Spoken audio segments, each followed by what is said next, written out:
Welcome to our new blog গুচ্ছ রান্নাঘর। গুচ্ছ রান্নাঘরে আরেকটি নতুন ভিডিও নিয়ে আমরা হাজির হয়েছি। আজকে আমরা দেশি মুরগি দেশি পদ্ধতিতে মাখিয়ে রান্না করে দেখাবো। এখন আমরা সবগুলো উপকরণ একসাথে ঢেলে মাখিয়ে নিব।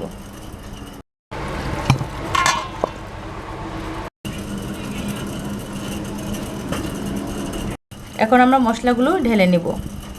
জিরা, হলুদ, মরি, লবণ, মরিচের গুঁড়ো,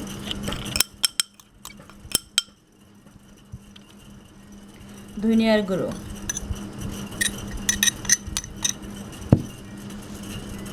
পেঁয়াজ বাটা, রসুন বাটা,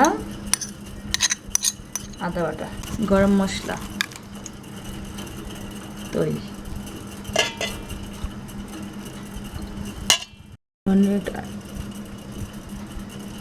আমরা এটা মাখিয়ে 5 মিনিট রেখে দেব।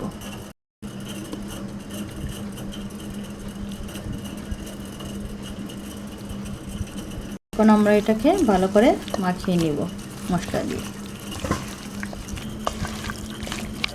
মাখানো শেষ। এখন আমরা এটাকে 5 মিনিট রেখে দেব।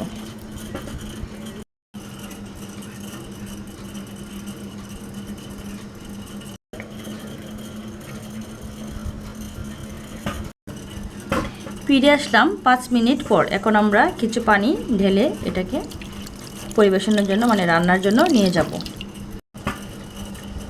এখন আমরা এটা চুলোয় বসিয়ে রান্না করে নেব। আমাদের রান্না হয়ে এসেছে। দেখুন,